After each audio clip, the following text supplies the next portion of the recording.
Hello children, now in this video we are going to continue with the basicity of amines part 4. As I already told you in part 3 that in this video we will be solving NCERT question number 13.4 which is given at the last. So it's a text exercise which is given at the back side of the chapter where chapter ends. There if you'll see, this is the question number 13.4. So what is the question? Question says that arrange the following in decreasing order of the pKb values, and the amines which are given are these four which you can see. So what is said? In increasing order of pKb value. So before I write the answer and conclude, I will help you how to understand the question and then we will solve it. Decreasing order of pKb का मतलब क्या हुआ? ध्यान दें, decreasing order बोल रहा है. Decreasing order में क्या होता है? जो सबसे बड़ा होता है वो सबसे आगे आता है. ठीक है. सो यहाँ पर डिक्रीजिंग ऑर्डर ऑफ पीकेबी मतलब जिसकी पीकेबी सबसे बड़ी हो, मींस मैक्सिमम हो, वो आगे आएगा. एंड देन इन बिटवीन जो भी है, और सबसे लास्ट में कौन आएगा? जिसकी पीकेबी वैल्यू मिनिमम हो. ठीक है, ये ऑर्डर होगा. डिक्रीजिंग ऑर्डर में आप सबसे बड़ा आगे लिखते हैं और सबसे छोटा पीछे लिखते हैं. ठीक है, तो यहाँ सबसे बड़ा और सबसे छोटे का मतलब क्या है? सबसे ज्यादा बेस या सबसे ज्यादा बेसिक नेचर जिसका हो वो आगे आ जाएगा और सबसे कम बेसिक जो होगा वो पीछे आ जाएगा. क्या इसका ये मतलब होगा? देखिए, डिक्रीजिंग ऑर्डर ऑफ पीकेबी बोल रहा है. ठीक है, तो पीकेबी के हिसाब से अगर हम पीकेबी की वैल्यू के हिसाब से देखें तो ये बात सही है, पर यहाँ पीकेबी की वैल्यूज दी तो नहीं है. यहाँ पीकेबी की वैल्यूज नहीं दी है. ठीक है, यहाँ पर सिर्फ आपको इतना पता है कि ऑर्डर ऑफ बेसिसिटी क्या होता है, जो आपने पिछले 3 वीडियोज में सीखा है. नाउ हमने जो सीखा है एक बार उसे रिकैप कर लेते हैं. हमने पढ़ा था जिसकी पीकेबी वैल्यू लेस होती है उसकी केबी वैल्यू बड़ी होती है ना. उसकी केबी वैल्यू, यहाँ केबी की वैल्यू पूछी नहीं है, बट अगर हम इस क्वेश्चन को केबी के रिस्पेक्ट में समझ लें तो ये करना बहुत इजी हो जाएगा. तो पीकेबी वैल्यू जिसकी कम होती है उसकी केबी वैल्यू क्या होती है? मोर होती है, क्योंकि ये दोनों इनवर्सली रिलेटेड है. अब जिसकी केबी वैल्यू ज्यादा होती है वो गुड बेस होता है. ये भी हमें मालूम है, हम पढ़ चुके हैं, क्योंकि केबी की वैल्यू और बेसिसिटी डायरेक्टली प्रोपोर्शनल है. तो जिसकी केबी की वैल्यू ज्यादा वो अच्छा बेस होगा और उसकी पीकेबी की वैल्यू लेस होगी. तो यानी ये क्या कहना चाह रहा है? डिक्रीजिंग ऑर्डर ऑफ पीकेबी में जमाओ, यानी जिसकी पीकेबी की वैल्यू सबसे कम होगी, यानी जिसकी केबी की वैल्यू सबसे ज्यादा हो, यानी कि जो सबसे अच्छा बेस हो. ठीक है, डिक्रीजिंग ऑर्डर ऑफ पीकेबी का मतलब पीकेबी की वैल्यू मिनिमम, पीकेबी की वैल्यू लेस या मिनिमम का मतलब क्या हुआ? पीकेबी की वैल्यू लेस या मिनिमम का मतलब क्या हुआ? केबी की वैल्यू ज्यादा, और केबी की वैल्यू ज्यादा मतलब एक अच्छे बेस की बात हो रही है. तो अब हमें क्या समझना है कि हम केबी की वैल्यू के रिस्पेक्ट में भी बात नहीं कर सकते, हमें सीधे गुड बेस के रिस्पेक्ट में बात करना है. लेस पीकेबी वैल्यू वाला कौन होगा? Good base. यानी आपको जो सबसे बेस्ट बेस है, सबसे बेस्ट बेस है उसे लास्ट में जमाना है. ठीक है, और जो सबसे ज्यादा पुअर बेस है उसे सबसे आगे जमाना है. तो अगर आप ऐसा कर देंगे तो आपका डिक्रीजिंग ऑर्डर ऑफ पीकेबी हो जाएगा. अब ये कैसे हो जाएगा? मैंने कहा जो पुअर बेस है, जो पुअर बेस है उसकी पीकेबी ज्यादा होगी, है ना, क्योंकि क्या होता है, ये इनवर्सली प्रोपोर्शनल होते हैं. ठीक है, तो इसीलिए हम सबसे पुअर बेस को आगे रखेंगे और सबसे बेस्ट बेस को पीछे रखेंगे, तो डिक्रीजिंग ऑर्डर ऑफ पीकेबी बन जाएगा. ये समझाने के लिए मैंने ये एक रफ शीट ली थी और क्वेश्चन हमारे ये है. तो इस क्वेश्चन में हमें क्या दिया हुआ है? एक अमाइन जिसका R जो है C2H5 है. ठीक है, उसके बाद ये जो अमाइन है इसका R C2H5 है. ये जो है ये एरोमेटिक अमाइन है और एरोमेटिक में भी ये 2 डिग्री अमाइन है. मुझे कैसे पता चला? क्योंकि यहाँ पे NH लिखा हुआ है. NH का मतलब होता है 2 डिग्री. ठीक है, ये हम फंक्शनल ग्रुप पढ़ते समय पढ़ चुके हैं. ठीक, इसके बाद ये 2 डिग्री है. ये 1 डिग्री था C2H5 का, ये 2 डिग्री है C2H5 का, और ये वाला एनिलीन है, यानी एरोमेटिक का 1 डिग्री. तो आप देखें इस क्वेश्चन में आपको मिक्सचर दिया हुआ है. ये 1 डिग्री एरोमेटिक है, ये 2 डिग्री एरोमेटिक है, और इसके बारे में तो आपको बहुत अच्छे से पहले ही क्लियर है. आप ऑर्डर पढ़ चुके हैं। और सबसे बड़ी बात है, आपको ऑर्डर मालूम है कि एलिफेटिक जो है वो एरोमेटिक से ज्यादा बेसिक होते हैं, और हमें सबसे अच्छे बेस को कहाँ जमाना है, सबसे पीछे जमाना है। ठीक है, जब हम ये क्वेश्चन सॉल्व करते हैं तो हमारे दिमाग में क्वेश्चन आता है और हमें एक डाउट हो सकता है, हमने पिछले जितने भी 3 वीडियोस देखे उनमें कहीं भी हमने एरोमेटिक अमाइंस की बेसिसिटी का कंपैरिजन नहीं देखा था कि उनका ऑर्डर ऑफ बेसिसिटी क्या होता है, हमने सिर्फ एनिलीन से कंपेयर किया था। तो यहाँ पर मैं आपको वो भी क्लियर कर देती हूँ। ये आपका नेक्स्ट फॉर्मूला बन जाएगा। मान लें कि आपको 1 डिग्री, 2 डिग्री और 3 डिग्री तीनों ही एरोमेटिक अमाइंस दिए हैं। मैं एग्जाम्पल ले लेती हूँ। सपोजिंगली मुझे दिया है, ये है C6H5, इस पर लगा हुआ है NH2, तो ये क्या हो गया 1 डिग्री, जिसे आप एनिलीन बोलते हो। अगर मुझे 2 डिग्री का एग्जाम्पल लेना है तो क्या होगा, 1 N, और यहाँ 1 डिग्री में 2 H होते हैं, 2 डिग्री में 1 होता है, और दूसरे की जगह हम एक CH3 ले लेते हैं, तो ये हो गया 2 डिग्री। इसे हम डायरेक्टली NHCH3 भी लिख सकते थे, जैसे कि आपके इस क्वेश्चन में लिखा हुआ है, ये लिखा हुआ है कंडेंस्ड फॉर्म में। C6H5 मतलब ये रिंग, फिर NH, ये रहा NH और CH3, तो ये 2 डिग्री है। 3 डिग्री में क्या होगा, 3 डिग्री में कोई भी हाइड्रोजन नहीं रहेगा, ये जो हाइड्रोजन है ये भी CH3 से रिप्लेस हो जाएगा, तो ये 3 डिग्री में कुछ यूं हो जाएगा, जिसको फॉर्मूला के फॉर्म में अगर कोई दे दे तो कैसे दे सकता है, C6H5, ठीक है, इसके बाद N, सिंगल N का मतलब 3 डिग्री, यहीं से देख के आप समझ सकते हैं, और इसके बाद जो आपका CH3 है वो 2 बार आया है, तो इस N को देख के समझ आ गया, या तो ये ऐसे लिख के देंगे फॉर्मूला के फॉर्म में, या तो ये रिप्रेजेंटेशन दे सकते हैं कंडेंस्ड फॉर्म में। तो ये आपका हो गया 1 डिग्री, 2 डिग्री, 3 डिग्री का एग्जाम्पल। हमने एरोमेटिक का केस जो है डिस्कस नहीं किया था, इसलिए मैं यहाँ पर आपको अलग से ये चीज बता रही हूँ, तो इसको नोट कर लें, फिर हम आगे बात करेंगे। हालांकि आपको प्लस आई इफेक्ट क्लियर है, ठीक है, तो यहाँ पर सब में नाइट्रोजन पे लोन पेयर है, ठीक, और यहाँ देखिए एनिलीन में कोई भी प्लस आई ग्रुप नहीं जुड़ा, यहाँ जुड़ा है, यानी ये देखो, ये जो है इलेक्ट्रॉन्स को ज्यादा बड़ा कर देगा, और यहाँ तो 2 CH3 जुड़े हैं, तो 2 CH3 जुड़े होने के कारण ये तो बहुत ज्यादा इलेक्ट्रॉन डेंसिटी बढ़ाएंगे, है ना। तो यहाँ पर बेसिसिटी का ऑर्डर क्या होगा, एरोमेटिक में 3 डिग्री जो है सबसे ज्यादा बेसिक होता है, फिर 2 डिग्री और फिर 1 डिग्री। ये होता है एरोमेटिक की बेसिसिटी का ऑर्डर, जो हमने पिछली वीडियोस में नहीं पढ़ा था, ठीक है। तो यहाँ क्वेश्चंस आ गए हैं एनसीईआरटी में, इसलिए हमें ये पढ़ना पड़ रहा है। तो आपको समझ आ गया होगा कि सबसे कम बेसिक होता है कौन, aniline, that is 1 degree aromatic amine, ठीक है। तो हमसे क्या कहा गया था, अभी जब हम सॉल्व कर रहे थे मैंने आपको रफ शीट पे ये क्वेश्चन करने के लिए बताया था कि जो सबसे पुअर बेस है वो डिक्रीजिंग ऑर्डर ऑफ पीकेबी में सबसे पहले आएगा। तो सबसे पुअर बेस कौन आ रहा है, देखो यहाँ पर अगर आप कहीं भी कंफ्यूज होते हो ना, तो आपको सिर्फ एक बात ध्यान रखनी, जनरल फॉर्मूला बना लो इस क्वेश्चन को सॉल्व करने के लिए, और उसी में कंडीशंस लगाते जाएंगे तो ये क्वेश्चन बहुत आसानी से सॉल्व हो जाएगा। मैंने कहा था अमोनिया की बेसिसिटी इंटरमीडिएट होती है, अमोनिया से ज्यादा बेसिक और कम बेसिक की बात है। तो अमोनिया से ज्यादा बेसिक होते हैं एलिफेटिक, इसके बारे में आप बहुत अच्छे से पढ़ चुके हो, और उसके बाद आते हैं एरोमेटिक, ठीक है। ये फॉर्मूला यूनिवर्सल फॉर्मूला है, ये आपको 90% केसेस सॉल्व कर देगा, आपकी बहुत सारी डाउट्स को ये रिजॉल्व कर देगा। जो एलिफेटिक है उनको जो है हमें एरोमेटिक से आगे रखना है, ठीक है, अच्छी बेसिसिटी के टर्म्स में। तो यहाँ पर जो है जो सबसे अच्छे होंगे वो कौन होंगे, ये वाले, या तो C2H5 होल ट्वाइस NH या C2H5 NH2।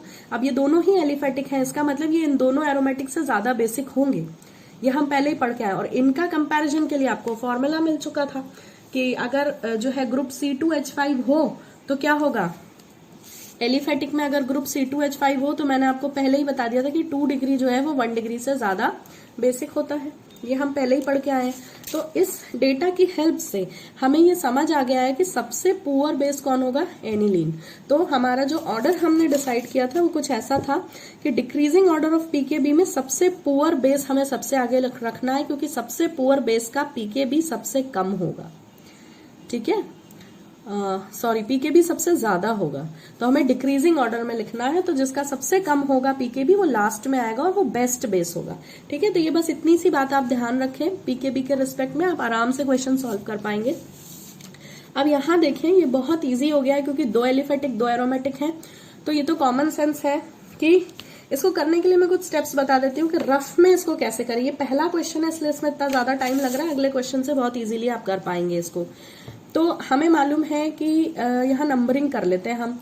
सबसे ज्यादा एलिफेटिक होते हैं तो या तो ये सबसे पहले आएगा 1 नंबर पे, और या तो जो है ये C2H5 लिखा हुआ है तो ये पहले नंबर पे आएगा, ठीक है। लेकिन सबसे पुअर बेस कौन है? ये दोनों, इन दोनों में से कोई एक होने वाला है। और अभी मैंने आपको बताया कि एरोमेटिक में 1 डिग्री सबसे पुअर बेस होता है, तो सबसे पुअर बेस हमें आगे लिखना था, तो हम क्या करेंगे C6H5NH2 को सबसे आगे लिख देंगे, ठीक है।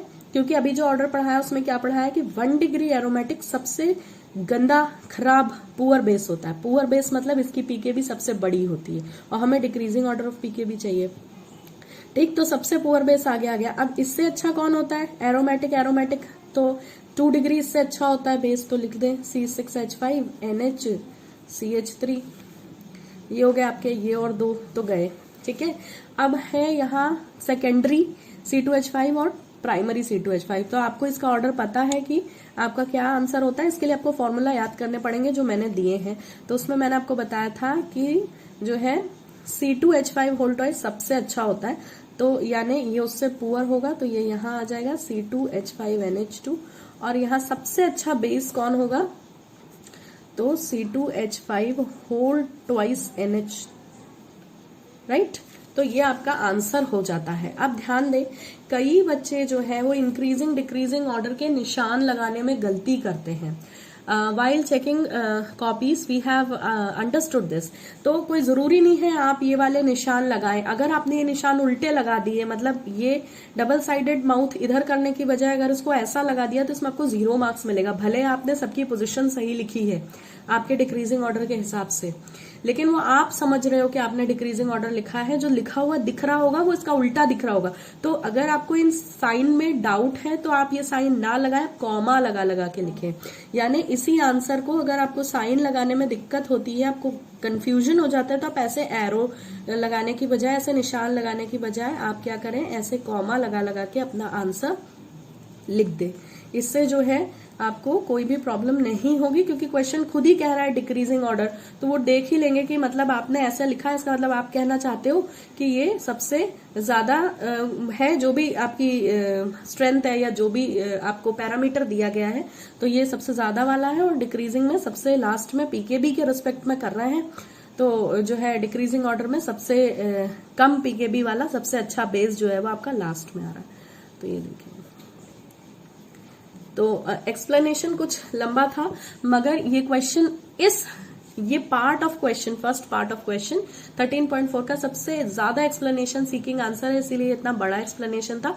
अगले वाले क्वेश्चन से ये बहुत इजी और छोटे छोटे एक्सप्लेनेशन हो जाएंगे और आप बहुत आसानी से कर सकते हैं। क्योंकि जब पीकेबी दे देते हैं ना, तो पीकेबी को सोचो, फिर केबी को सोचो, फिर बेसिसिटी सोचो, इसलिए 3 स्टेप में आंसर सोचना पड़ता है। कौन सी 3 स्टेप? ये पहले पीकेबी सोचो कि लेस पीकेबी वाला, जिसका केबी मोर होगा वो ज्यादा अच्छा बेस होगा, फिर उसको दिए क्वेश्चन से कोरिलेट करो, तो इसलिए ये टफ हो जाता है। अदरवाइज बाकी के क्वेश्चन टफ नहीं होंगे। यहाँ देखिए कितना इजी सा डायरेक्ट क्वेश्चन दिया है, increasing order of basic strength पूछ रहा है।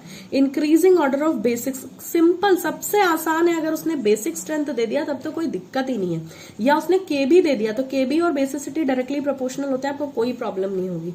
इंक्रीजिंग ऑर्डर ऑफ बेसिक का मतलब क्या हुआ? फिर वही है कि पुअर वाला जो बेस है, जो सबसे कम बेसिक है, उसको आगे लगा देना, ठीक है। और निशान कौन से लगाएंगे? निशान आप कौन से लगाएंगे इंक्रीजिंग ऑर्डर के लिए? इंक्रीजिंग ऑर्डर में आप निशान फिर से वही वाले लगाएंगे, क्योंकि यहाँ पे क्या आ रहा है? सबसे अच्छा बेस। अब इसे कंफ्यूज मत करें कि यहाँ हमने डिक्रीजिंग में भी यही वाला निशान लगाया था, यहाँ इंक्रीजिंग में भी हम यही निशान लगा रहे हैं, क्योंकि आपको एक्सप्लेनेशन सुनना है, तब आपको इन दोनों में ये डिफरेंस समझ में आएगा। और अगर आपको इन निशान में कंफ्यूजन होता है, तो मैंने इसका सोल्यूशन आपको पहले ही दिया है कि आप कॉमा लगा के अपना आंसर लिखिए।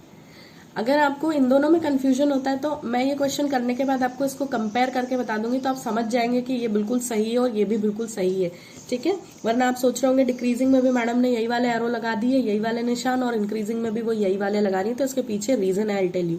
तो पुअर बेस इंक्रीजिंग में सबसे पहले आएगा, यानी जो लेस बेसिक होगा, लीस्ट बेसिक होगा, और जो सबसे ज्यादा बेसिक होगा, जो मोस्ट बेसिक होगा, वो सबसे लास्ट में आएगा। तो ये तो बहुत आसान है। देखिए इसमें क्या दिया है, एक तो एरोमेटिक दिया है, एरोमेटिक तो सबसे पुअर बेस होता है, सबसे पहले उठा लेना है इसको।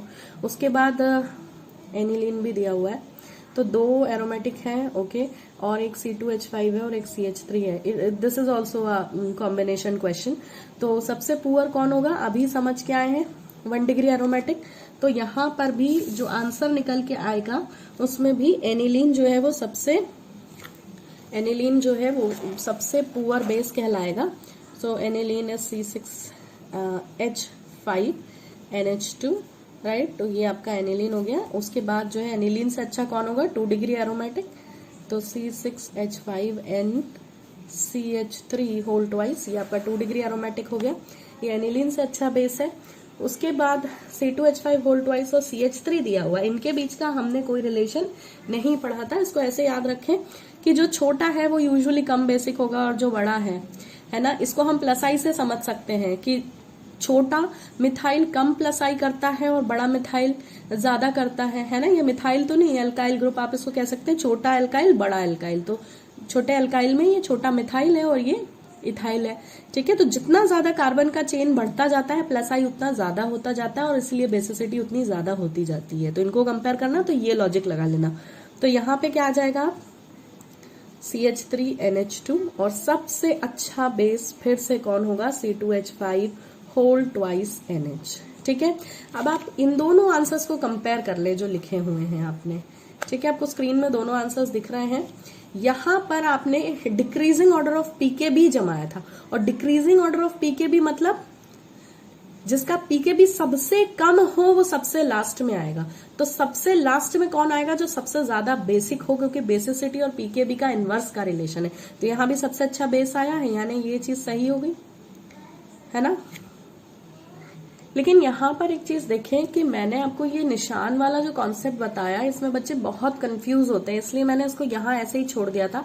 अब अगर क्रॉस चेक करें तो आप एक क्रॉस क्वेश्चन कर सकते हैं कि ये तो कहीं से भी जो है डिक्रीजिंग ऑर्डर नहीं है, इसमें तो ये दिख रहा है कि बड़ा मुंह इधर है, यानी ये कुछ सबसे ज्यादा का कुछ दिखा रहा है, तो इसको हम कैसे लिखेंगे, ठीक है। तो ये हमारी बेसिसिटी के हिसाब से ऑर्डर था। मैं इन दोनों क्वेश्चन को कोरिलेट करना चाहती थी, इसलिए मैंने यहाँ पर आपको कंफ्यूज नहीं किया ज्यादा। ये बेसिसिटी के हिसाब से हमने जमा लिया है, ठीक है। बेसिसिटी के हिसाब से ये वाला आंसर तो आपको समझ में आ गया होगा। यहाँ बेसिसिटी, एक्चुअली पीकेबी का केस सबसे कॉम्प्लिकेटेड होता है, तो पहले उसको बेसिसिटी के हिसाब से जमा लें, कॉन्सेप्ट समझ लें, और बस फिर कुछ नहीं करना है। जो आंसर आपने अपना लिखा है उसी में आप क्या करें, जो आपने निशान लगा रखे हैं वो निशान उल्टे कर दें। ये देखें आप, ये निशान जब उल्टे कर दोगे, ये रहे निशान आपने उल्टे कर दिए, ठीक है। तो आप चाहें तो इसमें जो है कॉमा लगा के भी आंसर लिख सकते हैं। आपको जो है कॉमा लगा देंगे तो ये निशानों वाली प्रॉब्लम ही सॉल्व हो जाएगी।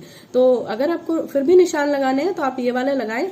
ये बेसिसिटी के हिसाब से सही आंसर हुआ। अगर दिया होता इंक्रीजिंग ऑर्डर ऑफ बेसिसिटी तो ये ऊपर वाला आंसर बिल्कुल सही था, और यही आंसर आपका साइन बदल देने से पीकेबी के रिस्पेक्ट में हो गया। कैसे, क्योंकि पीकेबी जिसका सबसे ज्यादा होगा वो क्या होगा, सबसे पुअर बेस होगा, ठीक है। तो यहां पर ये ऑर्डर क्या बता रहा है कि इसका पीकेबी सबसे ज्यादा है, ठीक है। इसका पीकेबी सबसे ज्यादा है, ठीक है। देखिए मैंने आपको यहाँ लिखा था पहले कि मैक्सिमम पीकेबी वाले को पहले जमाए क्योंकि वो पुअर बेस होगा। तो ये रफ वर्क मैंने जब को किया था उससे मैच कर ले, तो ये एरो मैंने इसीलिए पलट दिए हैं कि पहले आप आंसर बेसिसिटी के टर्म्स में निकालें क्योंकि वो आपको आसानी से समझ आता है, और फिर उसको कन्वर्ट कर दें निशान उल्टे करके पीकेबी के टर्म्स में। डायरेक्ट पीकेबी के टर्म्स में आंसर निकालेंगे तो बहुत प्रॉब्लम होगी। तो ये फिर मैक्सिमम, ठीक है, मैक्सिमम पीकेबी मतलब मिनिमम बेसिक। तो यहाँ मिनिमम बेसिक दिख रहा है, माने आंसर आपका सही है। बेसिसिटी के रिस्पेक्ट में बोले तो ये आंसर सही होगा, इंक्रीजिंग बेसिसिटी है। और पीकेबी डिक्रीजिंग बोले तो नीचे वाली लाइन आपका, जो आपका एक्चुअली आंसर है वो ये है, क्योंकि क्वेश्चन कह रहा था कि इंक्रीजिंग ऑर्डर ऑफ पीकेबी में जमाइए। So this is the answer. Now don't confuse with this, क्योंकि साइन देख के कंफ्यूजन होता, इसीलिए मैंने आपको ये चीज फिर से एक्सप्लेन करी। तो आई होप ये वाले में कोई डाउट नहीं, ये तो इंक्रीजिंग ऑर्डर है, आप चाहें तो इसमें कॉमा लगा के लिख सकते हैं। Now see the third question. Third question is saying you have to arrange them in increasing order of basic strength. Increasing order फिर से वही क्वेश्चन है जो अभी पीछे आपने किया। इंक्रीजिंग ऑर्डर में सबसे गुड बेस पीछे आएगा और सबसे पुअर बेस आगे आएगा, ठीक ठीक है, तो यहाँ पर तो फॉर्मूला दिए नहीं हुए हैं, नाम दिए हैं, तो पहले हम इनके फॉर्मूला लिख लेते हैं। एनिलीन का फॉर्मूला आपको पता है, then para nitro aniline. Para nitro aniline का मतलब है पहले आप एनिलीन बना लो, ठीक है, बना लिया एनिलीन। अब इसकी पैरा पोजीशन पे नाइट्रो ग्रुप है, तो ortho, Meta and para. Para पे कौन सा ग्रुप लगा है? Nitro group. नाइट्रो ग्रुप क्या होता है? -I ग्रुप, ये आपको ध्यान रखना है। देन यहाँ क्या है? पैरा टोल्यूडीन, यानी कि टोलिन क्या होता है? बेंजीन में CH3 यानी फिनाइल ग्रुप पे CH3 लगाना होता है, नॉट बेंजीन। तो ये अगर आपका बेंजीन है तो यहाँ पे जैसे ही मैं NH2 लिखती हूँ, ये एनिलीन बना, ये हो गया फिनाइल ग्रुप। फिनाइल ग्रुप की पैरा पोजीशन पे CH3, तो ये छुपा लें तो ये टोलिन है ना, ठीक है, तो इसी को कहेंगे पैरा टोल्यूडीन। तो हमने इन तीनों के पहले स्ट्रक्चर लिख लिए, ठीक है। इसके बाद अब वो कह रहा है increasing order of basic strength, मतलब बेस्ट बेस कहाँ आएगा? पीछे।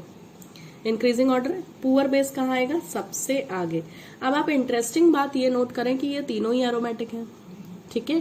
तो हम इन्हें कैसे कंपेयर करेंगे? यहाँ पर जवाब आपका कैसे आएगा कि अगर मैं इस NO2 और इस CH3 को छुपा दूं तो ये तीनों ही एनिलीन है ना, तीनों ही एनिलीन है, इनमें कोई अंतर नहीं है। लेकिन जैसे ही इनमें ये ग्रुप लगते हैं, यहाँ पर एक बहुत इंपॉर्टेंट इफेक्ट काम में आता है। ये यहाँ पे -I इफेक्ट लग रहा है और यहाँ पे +I इफेक्ट लग रहा है ना। तो +I इफेक्ट क्या करता है? +I इफेक्ट मैं भी समझा देती हूँ। आपको मालूम है CH3 इलेक्ट्रॉन डोनर ग्रुप होता है, तो यहाँ जो इलेक्ट्रॉन डेंसिटी है उसको बढ़ा देगा, है ना, यानी इसको बेसिसिटी बढ़ा रहा है। देखो जितना ज्यादा इलेक्ट्रॉन अवेलेबल होगा उतना ज्यादा दिया जा सकेगा। आपके पास जो चीज ज्यादा है वही आप दूसरे को दोगे ना, जो कम है वो तो कोई देता नहीं है किसी को, ठीक है। अब आप देखो एनिलीन में भी क्या है, यहाँ पे इलेक्ट्रॉन्स थे, सबके पास वही मैग्नीट्यूड था। अगर हम NO2 और CH3 छुपा देते और एनिलीन लिखते तो सब में इलेक्ट्रॉन का क्लाउड सेम था। लेकिन इन दोनों में NO2 और CH3 लग जाने के कारण CH3 इलेक्ट्रॉन देने वाला ग्रुप है, तो इलेक्ट्रॉन्स की डेंसिटी बढ़ा रहा है। लेकिन ये इलेक्ट्रॉन लेने वाला ग्रुप है, इलेक्ट्रॉन विड्रॉइंग ग्रुप है, ये EWG ग्रुप है, ठीक है। ये ERG ग्रुप था, रिलीजिंग ग्रुप। ERG क्या करते हैं? बेसिसिटी को बढ़ा देते हैं, ठीक है, क्योंकि इलेक्ट्रॉन्स देते हैं तो इलेक्ट्रॉन डेंसिटी इंक्रीज करते हैं। और -I यानी EWG इलेक्ट्रॉन विड्रॉइंग, ये बेसिसिटी घटाते हैं, ठीक है। घटाते हैं क्यों? क्योंकि ये तो खुद ही इलेक्ट्रॉन के भूखे हैं, तो ये क्या करेंगे? बेचारे के पास जो इलेक्ट्रॉन है ये भी छीन लेंगे, ठीक है। तो इसमें क्या होगा? सबसे कम इलेक्ट्रॉन्स होंगे तीनों के कंपैरिजन में देने के लिए, और इसके पास सबसे ज्यादा होंगे, और ये इंटरमीडिएट होगा, ठीक है। तो अब सबसे पुअर कौन? हमने क्या बोला? इंक्रीजिंग ऑर्डर में सबसे पहले कौन आएगा? सबसे पुअर। तो सबसे पुअर कौन है? जिसमें -I ग्रुप लग रहा है। तो ये देखें आपका ये इससे अच्छा कौन होगा? एनिलीन, क्योंकि इसमें कोई भी ग्रुप लगा नहीं है। और सबसे बेस्ट बेस कौन होगा? जिसमें +I इफेक्ट लग रहा है। So here is CH3. So this is the order. लेकिन यहाँ ध्यान रखिए, क्वेश्चन आपसे फॉर्मूला फॉर्म में नहीं बोल रहा था, उसने नाम दिए थे आपको आंसर देने के लिए। तो बच्चे अक्सर ऐसा भूल जाते हैं, वो उसको यहीं छोड़ देते हैं, इसको यहाँ नहीं छोड़ना है। आपने इन नामों को इन फॉर्मूला में कन्वर्ट किया था, तो आपको जरूरी है कि आप आंसर इस फॉर्म में लिखें। तो ये किसका नाम था? ये था पैरा नाइट्रो एनिलीन का नाम। तो पैरा नाइट्रो एनिलीन सबसे कम basic, then came your aniline, and at the last came your para toluidine. So this is the answer. Increasing order of basic strength is done for the question number 3. Now see, this is the question number 3 part B. Here also 3 compounds are given और इनकी basicity बोला है, and the question is same. You'll have to arrange them in increasing order of basic strength, क्योंकि question number 3 का ही B part है। इनके formula बना के मैं आपको पहले दिखाती हूँ, क्योंकि विजुअलाइजेशन बहुत जरूरी है। C6H5 ये हो गया और इस पर लगाया NH2, तो ये तो एनिलीन आप बड़ी देर से बना रहे हैं, ठीक है। यहाँ होते हैं लोन पेयर, आपको मालूम है। ये है 2 डिग्री अमाइन एरोमेटिक का, ठीक है। NH लगा हुआ है, तो ये रहा N, ये रहा H और ये CH3, और इस नाइट्रोजन पे भी लोन पेयर है। ये भी आपको क्लियर है। इसको देखें, यहाँ पर कुछ अलग है बाकी दोनों से। यहाँ पर क्या है कि इन दोनों में नाइट्रोजन डायरेक्ट रिंग से जुड़ा था, ये देखो यहाँ नहीं जुड़ा है, यहाँ पर वो CH2 से रिंग जुड़ी है, ठीक है, राइट। और उसके बाद NH2 इस कार्बन पे जुड़ा है। ठीक है, अब देखें इन तीनों में इसके कारण क्या डिफरेंस आएगा। इन दोनों कंपाउंड्स में तो आपको मालूम है कि ये 1 डिग्री है और ये 2 डिग्री है, तो 2 डिग्री ज्यादा बेसिक होता है क्योंकि यहाँ मिथाइल प्रेजेंट है तो प्लस आई इफेक्ट कॉज कर देगा, बहुत बार समझा दिया। तो ये इन दोनों में कंपेयर करें तो 2 डिग्री ज्यादा बेसिक है, ये ज्यादा बेसिक होगा, ये पुअर है। अगर इसकी बात करते हैं इन दोनों के कंपैरिजन में कि ये इन दोनों से आगे जाएगा बेसिसिटी में कि पीछे जाएगा, तो यहाँ ध्यान दें, यहाँ जो नाइट्रोजन पर इलेक्ट्रॉन्स हैं वो रिंग से नहीं जुड़े, यानी यहाँ क्या पॉसिबिलिटी, यहाँ पर ये इलेक्ट्रॉन जो है वो डीलोकेलाइज हो सकते हैं, यहाँ पर डीलोकेलाइजेशन पॉसिबल है, ये इलेक्ट्रॉन बॉन्डिंग में जा सकते हैं। ठीक है, लेकिन यहाँ पर ये पॉसिबल नहीं है, तो यहाँ पर ये ज्यादा अवेलेबल है, ये ज्यादा अवेलेबल है कि ये इसे डोनेट कर सकते हैं एज कम्पेयर टू पहले दोनों एग्जाम्पल। थर्ड वाले में डोनेशन की पॉसिबिलिटी ज्यादा है। क्यों ज्यादा है, क्योंकि यहाँ पर ये नाइट्रोजन डायरेक्ट रिंग से नहीं जुड़ा, तो उसके इलेक्ट्रॉन जो है रिंग के इन्फ्लुएंस में नहीं है। जब भी ऐसा कोई ग्रुप जुड़ा होता है रिंग पर जो इलेक्ट्रॉन दे सकता है, जो रिंग को इलेक्ट्रॉन दे सकता है, तो वहां क्या चालू हो जाता है, वहां रेजोनेंस चालू हो जाता है। एनिलीन के हमने 5 रेजोनेटिंग स्ट्रक्चर्स पढ़े हैं ना, तो ये स्टेबिलिटी बढ़ा देते हैं, रिएक्टिविटी कम करते हैं। देखो जो ज्यादा स्टेबल है वो उतना कम रिएक्टिव है ना। तो यहाँ पर क्या होगा, ये सबसे ज्यादा बेसिक हो जाएगा क्योंकि इसके नाइट्रोजन के इलेक्ट्रॉन जो है वो किसी भी तरह से डीलोकेलाइजेशन में हिस्सा नहीं लेंगे, क्योंकि वो रिंग पर डायरेक्ट नहीं जुड़े, तो इजीली अवेलेबल है दिए जाने के लिए। ठीक है, तो यहाँ पर सबसे अच्छा बेस कौन हो जाएगा, ये हो जाएगा। तो उसने कहा था increasing order of basic strength में जमाइए, ये देखिए आपका आंसर रेडी है। पहले सबसे पुअर एनिलीन, ठीक है, इंक्रीजिंग ऑर्डर के हिसाब से, उससे अच्छा 2 डिग्री और सबसे अच्छा ये रीजन मैं आपको बता चुकी। तो आपको कुछ नहीं करना है, जैसा दिया है वैसा का वैसा सिर्फ निशान लगा दे। निशान नहीं लगाना तो एरो ही लगा दे, ये क्वेश्चन ही आपका आंसर है। अगर आप अपने आंसर से मैच करें, सिर्फ आपको एक्सप्लेनेशन चाहिए था कि आप समझ सकते कि ये कैसे हुआ होगा, तो आपका क्वेश्चन ही एक्चुअली ऑलरेडी अरेंज्ड है in increasing order of basicity. आप चाहें तो ऐसे वाले निशान लगा ले, this is the poorest and this is the best base out of these 3. Now we are left with only the last question, that is 4th question in the sequence. ये यहाँ सबसे आसान क्वेश्चन है। क्यों सबसे आसान है, क्योंकि इस क्वेश्चन में डायरेक्ट आपको गैस फेस का फॉर्मूला पता है, वो लगा देंगे, आपका आंसर आ जाएगा। Decreasing order of basic strength पूछी है, डिक्रीजिंग ऑर्डर में क्या होगा, सबसे अच्छा बेस आपको आगे लिखना है। तो यहाँ देखिए ये तो 2 डिग्री हो गया, ये 1 डिग्री है और ये 3 डिग्री है। तीनों ही C2H5 वाले केस हैं और C2H5 का आपको अमोनिया से कंपैरिजन करना है, तो ये एलिफेटिक है, सबके सब अमोनिया से ज्यादा बेसिक होंगे। और आपको डिक्रीजिंग ऑर्डर डालना है, यानी सबसे कम बेसिक पीछे आएगा, तो कॉमन सेंस है अमोनिया सबसे पीछे आ जाएगा, क्योंकि ये तीनों ही एलिफेटिक है और अमोनिया एलिफेटिक कोई सा भी ले लो, CH3 वाला C2H5 वाला सबसे कम बेसिक ही होता है। तो हमें सबसे कम बेसिक तो मिल गया, डिक्रीजिंग ऑर्डर लिखना है।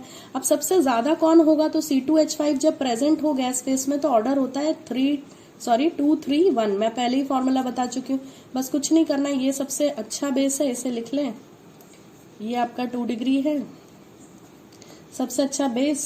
2 डिग्री के बाद बड़ा वाला ग्रुप है, तो बड़े वाले ग्रुप को जो है C2H5 बड़ा ग्रुप है, तो मैंने आपको एक आइडिया दिया था कि फॉर्मूला बताते समय कि अगर CH3 होता तो यहाँ पे आप 1 डिग्री आगे ले लेते, छोटा होता तो छोटा ग्रुप, बड़ा है C2H5 तो बड़ा नंबर आगे ले ले, 3 डिग्री और फिर 1 डिग्री C2H5NH2, ये आपका आंसर रेडी है। सो this is the best base. Decreasing order में क्या होगा, सबसे अच्छा सबसे आगे और सबसे पुअर सबसे पीछे। सो दिस इज ऑल। तो यहाँ तो हमने सॉल्व किए हैं एनसीईआरटी के बैक साइड एक्सरसाइजेस। बुक के बीच में भी ऐसे कुछ क्वेश्चंस दिए हैं, you try to solve them and if you have any doubts you can comment in the comment box. Thank you for watching, I hope this was clear.